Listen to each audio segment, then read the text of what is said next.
안녕하세요. 자동차 고르는 남자 차고남입니다. 오늘은 연비가 좋은 중고차 3편을 묶어서 한 편으로 제작하였습니다. 연비 좋다는 게 다른 말로 하면 유지비가 저렴한 것이기 때문에 준중형, 중형, 준대형 하이브리드와 LPG 총 11대 유지비가 적게 드는 차입니다. 대부분 1000만원대 가성비 좋은 중고차이고 마지막 세대는 2000만원대 중고차입니다. 그리고 제 채널의 95%가 미구독자인데 구독과 좋아요 한 번씩 눌러주시기 바랍니다. 감사합니다. 첫 번째 추천 차량은 도요타 프리우스입니다. 도요타에는 하이브리드 라인업이 많지만 캠리나 다른 차량들은 1000만원대를 맞추려고 하면 연식이 오래되다 보니 아무래도 수입 중고차를 사는 입장에서 부담스럽기 때문에 1000만원대로 구매하신다면 프리우스를 추천드립니다. 2016년식 4세대 프리우스라면은 1000만원 중반대에 괜찮은 매물을 찾을 수 있습니다.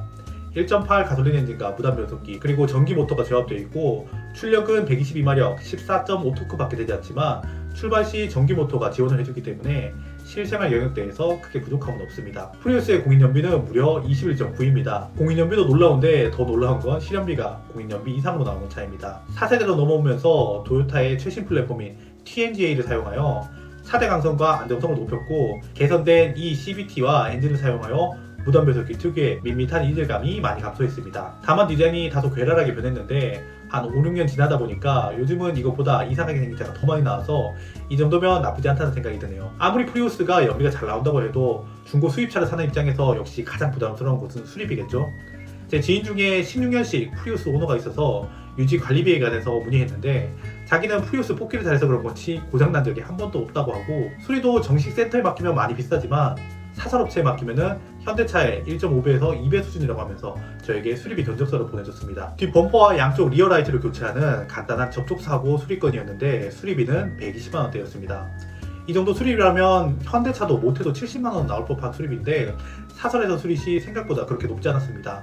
접촉사고 수리비였지만 타 유지보수 수리비도 엔진 미션이 망가지지 않는 이상 그렇게 비싸지 않다고 하는데 고장이 안 나서 자기도 한 번도 해본 적은 없다고 하더군요. 프리우스는 하이브리드 선두주자답게 4세대나 거치면서 하이브리드 시스템을 상당히 안정시켜 놓았기 때문에 대부분의 오너들은 품질에 대한 만족도가 상당히 높습니다. 현대차가 하이브리드 전용 제품은 10년에 20만 킬로까지 보증한다고 하지만 배터리와 모터 등 일부 부품에만 해당되고 HSG나 IBAU와 같이 하이브리드 전용 부품이지만 일반 내연과 동일한 3년 6만이 적용되는 부품도 많습니다. 현대 하이브리드도 내구성이 나쁘지 않지만 이때 출시한 하이브리드는 아무래도 도요타의 내구성과 안정성이 현대보다 한 수 위기 때문에 오히려 유지비 측면에서 현대보다 나을 수도 있습니다. 이 차의 오너 평가는 9점입니다.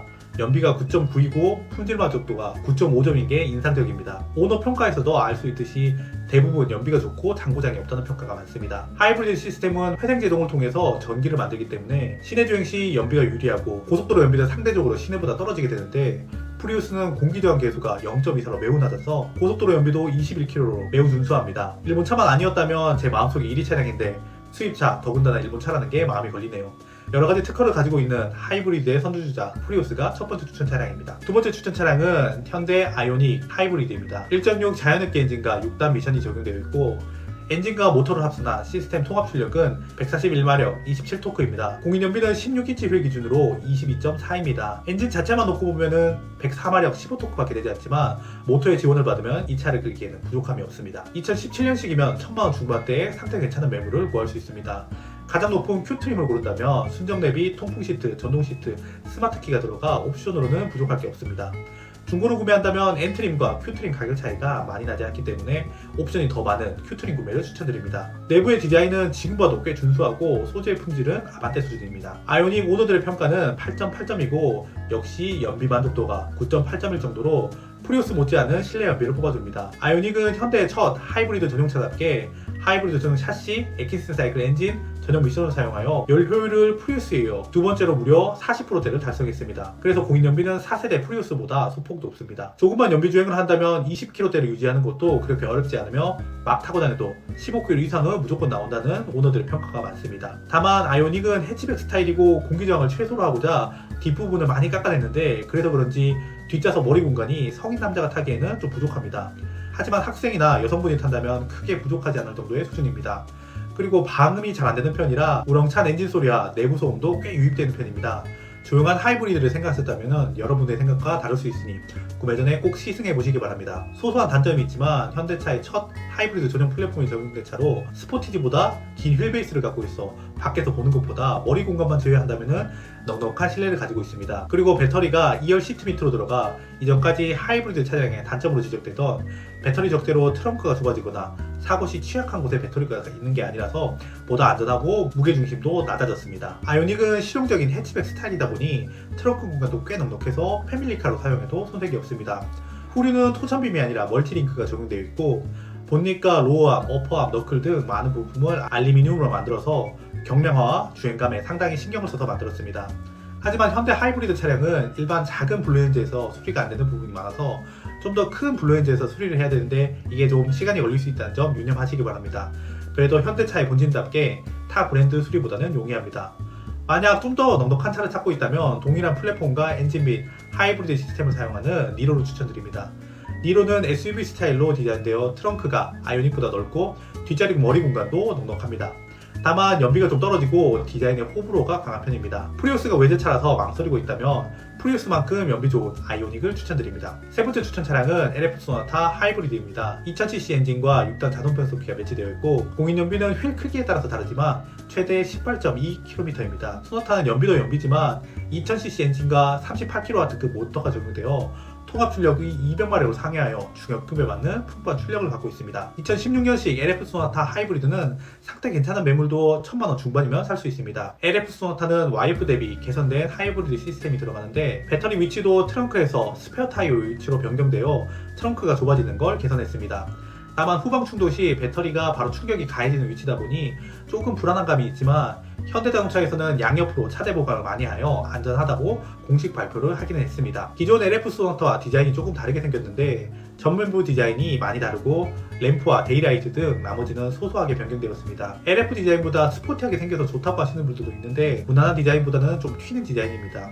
하지만 기존 LF 소나타가 택시로 많이 사용되다 보니 다르게 생긴 게 좀 튀더라도 오히려 장점이지 않을까 생각합니다. 현대 1세대 하이브리드보다는 많이 개선되었지만 도요타의 특허를 우회해서 만들다 보니 주행 이질감이 아직 좀 남아있는 편입니다.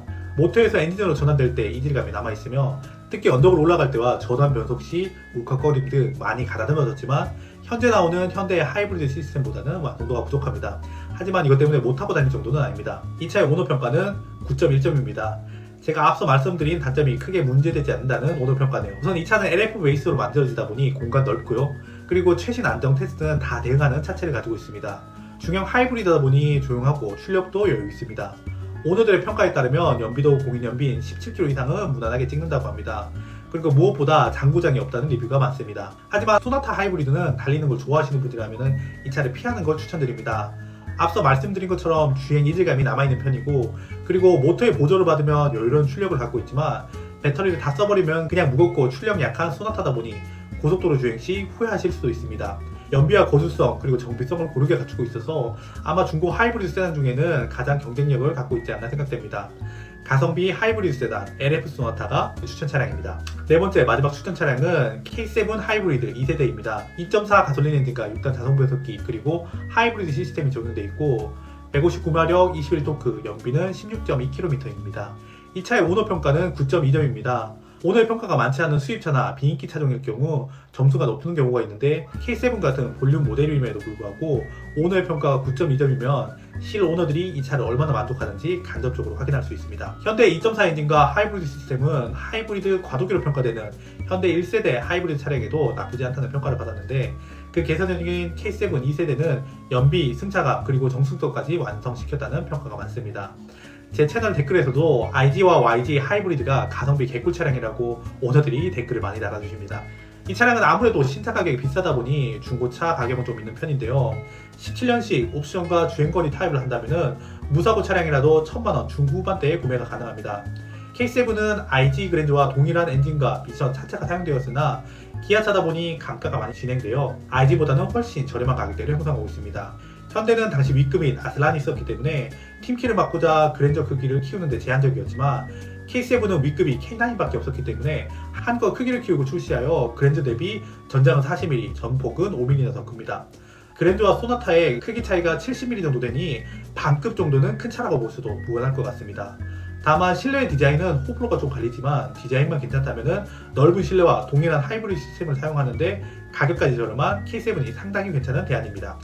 신차가가 4천만원에 육박했던 차였고 시작이 프레스티 트림부터 시작하기 때문에 옵션으로는 부족한 게 없습니다. 노블레스 기준으로 통풍 시트, 전동 시트, 오토홀드와 LED 헤드램프가 기본적으로 적용되어 있고 스마트 크루즈 컨트롤과 HUD 옵션이 적용된 매물이 있어 자금 사정만 좀 넉넉하다면 요즘 차와 비교해도 옵션으로는 부족한 게 없는 차량을 구매할 수 있습니다. 저도 이 차 사려고 알아봤는데 큰 차체에 연비 좋고 옵션 빵빵하고 실내 조용하고 소재까지 고급스럽고 당시로는 디자인까지 매우 트렌디했기 때문에 30대부터 60대까지 누구나 타도 이상하지 않은 차라고 생각합니다. 아무리 외제차가 흔해졌고 그랜저와 K7이 국민 세단이라고 하지만 우리나라에서 준대형 세단이면 어디 가든지 무조건 평타를 치는 것 같습니다. 조금 비싸지만 유지 관리가 합리적이고 조용한 K7 하이브리드 2세대가 네 번째 추천 차량입니다. 주위에 LPG 충전할 수 있는 곳만 있다면 LPG 차를 사면 연비 좋고 조용하고 내구성이 정말 좋은 장점이 많은 차입니다. 유류비는 디젤과 비슷한 수준이며 소음과 진동이 적어 가솔린보다 조용하고 하이브리드보다 저렴한 수리비를 갖고 있습니다.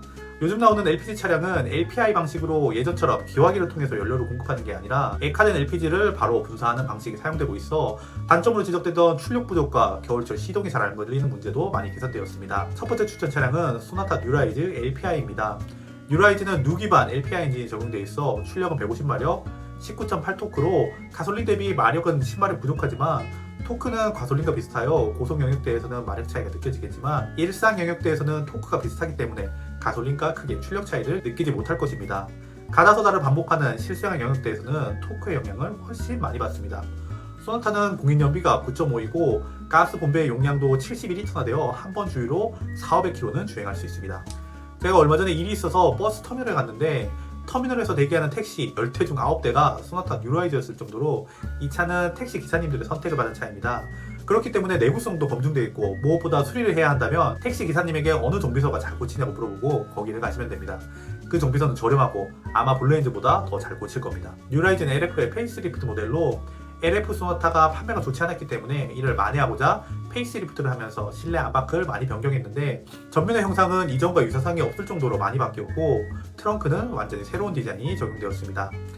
외부만큼 내부의 변화는 크지 않지만 버튼율도 확실히 고급스럽게 변해서 전에 뭔가 일본 차같이 실용성이 몰빵한 디자인이 아니라 비슷한 재질로 최대한 고급스럽게 보이려고 노력한 흔적들이 보입니다. 이 차의 단점이라고 한다면 터미널에서 차 세워놓으면은 뒤에 목적지를 외치면 누가 탈 수 있을 정도로 택시로 너무 흔한 차이고 트렁크에 가스통이 있어서 좀 흉물스럽기도 하고 트렁크가 너무 좁습니다. 또 옵션이 가솔린 대비하여 빠진 옵션도 있고 가솔린 중위 트림 옵션을 최상위 트림에만 넣어주는 등 옵션이 부족합니다. 옵션표를 첨부했으니 한번 확인해 보시기 바랍니다. 엔진 교체 없이 70만 km 이상도 달릴 수 있는 내구성 끝판왕, 개선된 플랫폼을 적용하여 안전하고 공간 넓은 소나타 뉴라이즈 LPI가 첫 번째 추천 차량입니다. 두 번째 추천 차량은 SM6 LP 모델입니다. 2.0 엔진이 적용되어 있고 140마력, 19.7토크로 소나타 LPI보다는 마력이 소폭 낮으나 비슷한 토크를 갖고 있습니다. SM6는 다들 손사래를 치겠지만 중고차는 수요와 공급에 따라서 가격이 형성되는 시장이므로 이 차의 상품성에 맞는 가격이 형성되어 있습니다. 어쩌면 평판 때문에 상품성보다 더 낮은 가격이 책정되어 있는 것 같습니다. 단점이 없는 건 아니지만 단점은 여러분들이 더 잘 알 것 같아서 우선 SM6 LPG의 장점부터 말씀드리겠습니다. 첫 번째는 도넛형 가스 본배가 적용되어 트렁크 공간 손해가 없습니다. 트렁크에 들어간 가스통은 흉물스럽기도 하고 트렁크 공간이 너무 좁아지는데 SM6는 스페어 타이어 위치에 들어가 트렁크 공간 손해가 없습니다. 그리고 도넛형 가스 본배의 크기는 작아 보이지만 60L의 용량을 갖고 있습니다. 캠핑이나 아웃도어 활동을 한다면 이 점은 큰 장점입니다. 두 번째는 LPG 모델에는 가솔린 모델에 들어가는 게트락사의 7단 DCT가 빠지고 자트코에 CVT가 적용되어 변속 충격이 없고 DCT 미션 뽑기에 실패하면 어마어마한 수리비를 내야 하는 위험 부담이 줄었습니다. 저는 이 점이 SM6 LP 모델의 가장 큰 장점이 아닌가 생각합니다. 세 번째는 디자인이 예쁘고 가성비가 좋습니다. 이 차는 장애인용, 그러니까 일반인에게 판매된 매물이 소나타보다 많은데 르노는 일반 가솔린 모델과 LPG 모델의 옵션 편차가 크지 않아 옵션도 많고 1인 소유에 관리 잘 된 차량이 저렴하게 중고차 시장에 나와 있습니다. 다들 잘 알고 계시겠지만 이제 단점을 알려드리겠습니다. 우선 톡톡 튀는 최악의 2열 승차감입니다. AM 링크라고 토션빈 끝에 독립적으로 움직일 수 있는 링크를 달아 놓았는데 출시 당시에 자기들도 중형 세단에 토션빈을 넣는 게 좀 아니다 싶었는지 토션빈 끝에 독립적으로 움직이는 AM 링크를 달아서 멀티링크의 승차감을 확보했다고 홍보했던 서스펜션입니다. 그런데 이게 2열의 최악의 승차감을 만들어냅니다. 얼마 전 르노에서 SM6의 승차감을 개선했다 이렇게 발표해서 자세히 보니 이 링크를 없앴더라고요. 그리고 S링크라고 하는 통합형 인터페이스입니다. 내비, 공조, 오디오 조절을 다 터치를 통해서 조절해야 하는데 이거 써보면 욕 나올 정도로 불편합니다. 대규모 펌웨어 업데이트가 되면서 개선되기는 했으나 여전히 불편하고 수리비도 비싸니 S링크가 적용 안 된 걸 사거나 고장나면 안드로이드 오토가 지원되는 사전 예매를 방다고 생각하면 속 편할 것 같습니다. 당시 S링크 옵션이 100만원이었는데 이 옵션을 넣은 차가 너보다 더 많습니다. 그 외에 실내 내장재 잡소리와 비싼 수리비가 있습니다. 하지만 뒷좌석에 사람을 태우는 빈도가 적다면 디자인 예쁘고 감가를 너무 많이 먹어서 이 가격이 맞나 생각들 정도로 가성비가 좋은 SM6 LPG 모델도 나쁘지 않은 선택이라고 생각합니다. 세 번째 차량은 그랜저 HG LPI입니다. 3.0 람다 기반 LPI 엔진과 6단 자동 변속기가 들어가 출력은 235마력, 28.6kgm의 토크를 가지고 있습니다. 가스 본배는 소나타와 동일한 71리터가 적용되어 있고 공인 연비는 8.9입니다. 소나타처럼 가스 본배가 트렁크에 있는 타입이라서 트렁크가 좁아지긴 하지만 소나타보다 트렁크가 더 커서 그래도 트렁크 공간이 상대적으로 여유롭습니다. 그랜저 HG는 아무래도 경제성을 따지는 LPG 차량 구매자들에게는 3000cc 엔진이 부담스러울 수 있는데요. 15년식 기준으로 자동차세는 할인이 적용되어 50만원 정도 되고 연비도 소나타 대비 확 떨어지는 건 아니라서 6기통의 부드러움을 생각한다면 이 정도는 감수할 수 있는 수준이라고 생각합니다. 저는 HG의 마지막 페이스리프트 모델을 추천드립니다. 15년식 그러니까 14년 6월 이후 생산된 모델부터 에어백이 업그레이드되고 휠하우스에 흡음재와 하부에 언더커버가 적용되어 정수성이 좋아졌습니다. 그리고 15년식부터 디젤 모델이 추가되면서 서스펜션 세팅값도 기존보다 좀 더 탄탄하게 변경되어 너무 출렁거리지 않는 적당한 수준의 탄탄함을 갖고 있습니다. 그래서 주행 안정성이 좋아졌다는 평가가 많습니다. 외관은 크게 변경되는 건 없지만 5구 안개등과 그릴이 에쿠스와 닮은 입체감 있는 세로 형태의 그릴로 변경되었습니다. 실내 인테리어도 좀 변했는데 실내에서 가장 큰 변경점은 이때부터 내비로 안드로이드 오토나 애플 카플레이가 사용이 가능합니다. 그리고 나머지 부분은 딱히 문제되는 건 없지만 14년도에 뉴스에 나올 정도로 꽤 문제가 되었던 람다 LPI 엔진오일 감소 이슈가 있었습니다. 실린더 헤드볼트 풀림으로 인한 오일 누유가 문제의 원인으로 판명되어 2020년도에 현대에서 한번 조치를 했으나 구매 시 꼼꼼하게 확인이 필요할 것 같습니다. 가솔린과 LPG 람다 엔진은 동일한 실린더 헤드블록과 볼트를 사용하는 것으로 알고 있는데 LPG에서만 헤드볼트 풀림 문제가 되고 있어 LPG 차량의 열 때문에 풀림 문제가 발생한다고 하는데 정말 열 때문인지 좀 궁금하네요. 옵션도 많고 실내도 세련되었지만 HG는 YF 기반 플랫폼을 그대로 사용하고 있어 안정성이 앞서 소개해드린 소나타나 SM6보다는 부족합니다. 미국에 수출되는 동년식의 산타페나 K3 같은 차는 페이스리프트를 거치면서 미국의 신규 충돌 안전 규정을 대응하고자 필러에 차례 보강을 했는데 그랜저는 미국에 진출은 했으나 거의 안 팔리는 수준으로 판매량이 없다 보니 미국 보험자 협회가 진행하는 최신 테스트 결과가 없습니다. 딱 규제를 통과할 정도로만 개선하는 현대의 행태를 미뤄 짐작컨대 미국에 팔리지 않는 그랜저의 차대 보강은 하지 않았을 것 같습니다. 하지만 신규 신설된 스몰 오버랩 테스트 결과는 없지만 그 외 나머지 테스트는 모두 높은 점수를 받아 2013년도에는 미국 보험협회가 선정한 가장 안전한 차로 선정되기도 했습니다. 옵션 빵빵하고 부드러운 회전 질감과 승차감을 갖고 있는 그랜저가 세 번째 추천 차량입니다. 마지막은 SM7 노바 LP 모델입니다. SM6와 동일한 2.0 LP 엔진과 CVT가 적용되어 있어 140마력 19.7kgm의 토크를 가지고 있습니다.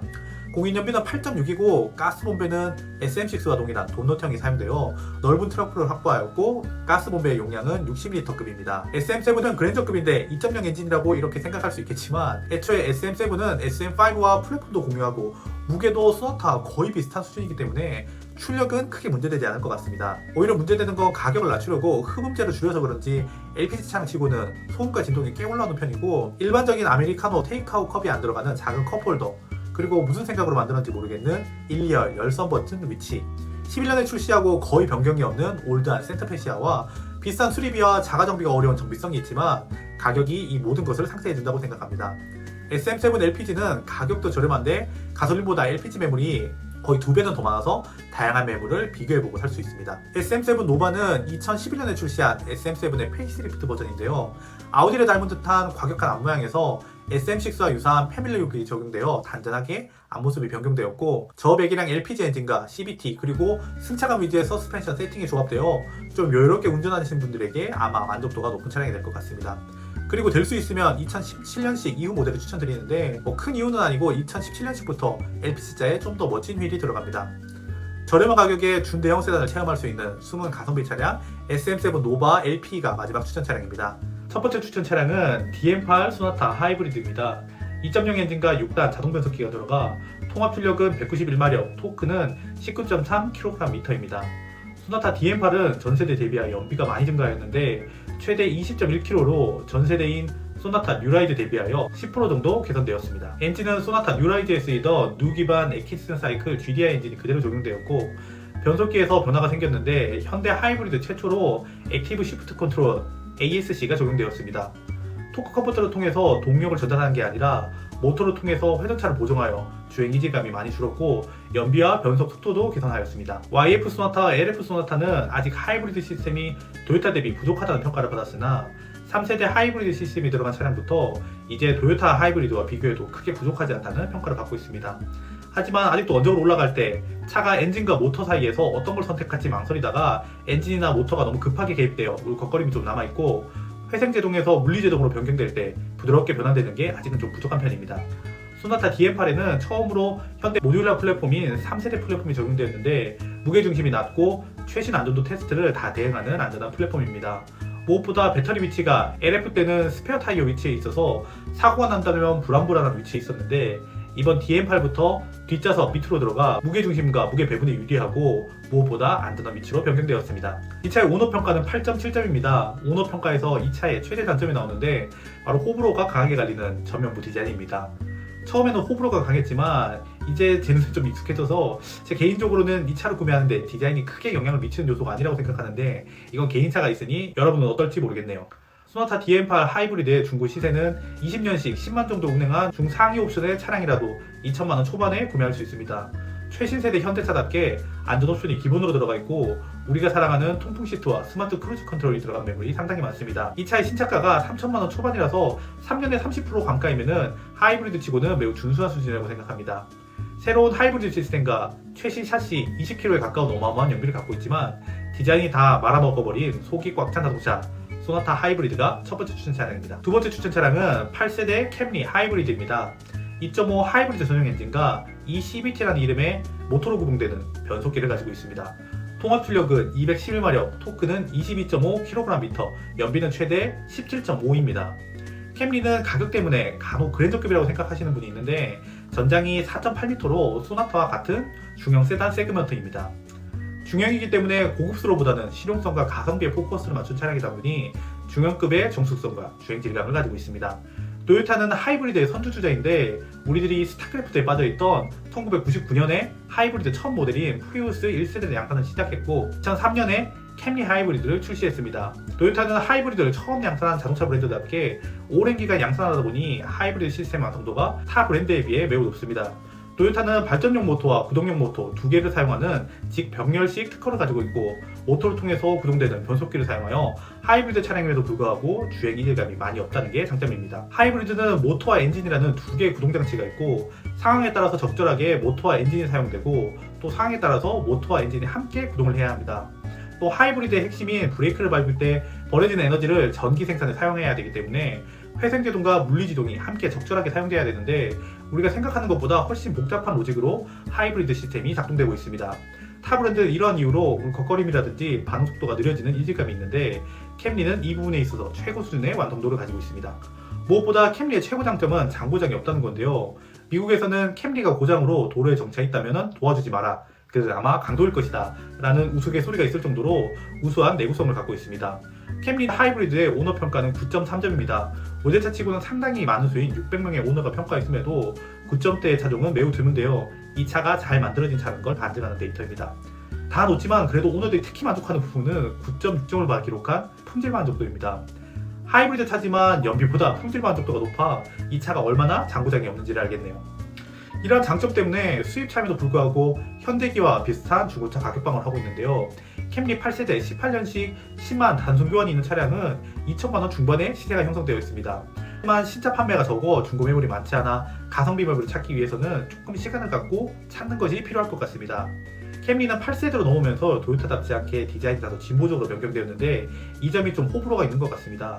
그리고 동호회에 찾아보니 캠리 하이브리드는 배터리가 죽는 문제가 종종 발생하는데 이러면 배터리를 교환해야 되고 배터리 교환 비용은 400만원이라고 합니다. 완성도 높은 하이브리드 시스템과 보장 안 나는 차체를 가진 캠리 하이브리드가 두 번째 추천 차량입니다. 세 번째 추천 차량은 그랜저 IG 하이브리드입니다.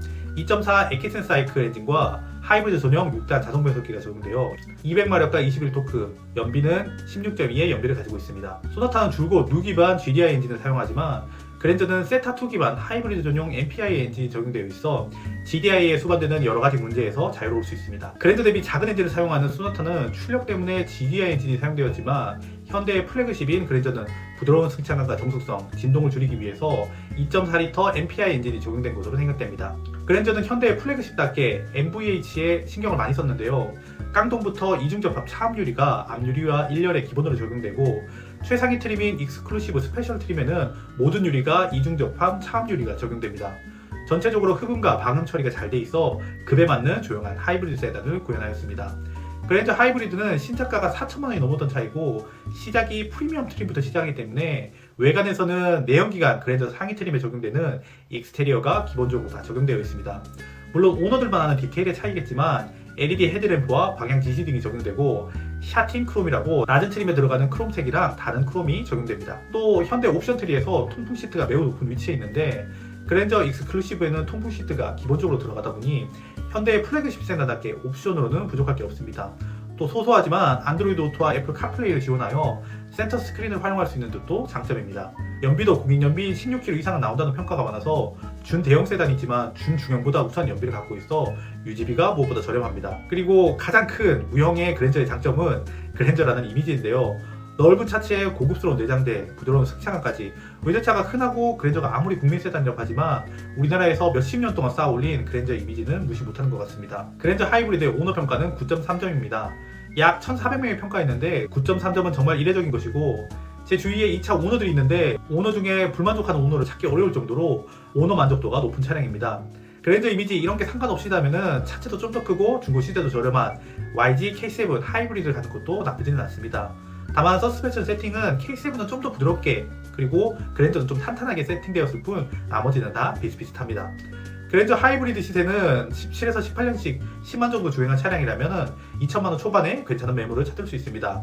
유지비, 가성비, 승차감, 품질 어느 것 하나 빠지는 게 없는 가성비 하이브리드 세단 그랜저 하이브리드가 마지막 추천 차량입니다. 지금까지 영상 봐주셔서 감사하고 저는 다음 영상으로 찾아오도록 하겠습니다. 그리고 지금까지 보고 계시다면 구독 한번 눌러주세요. 감사합니다.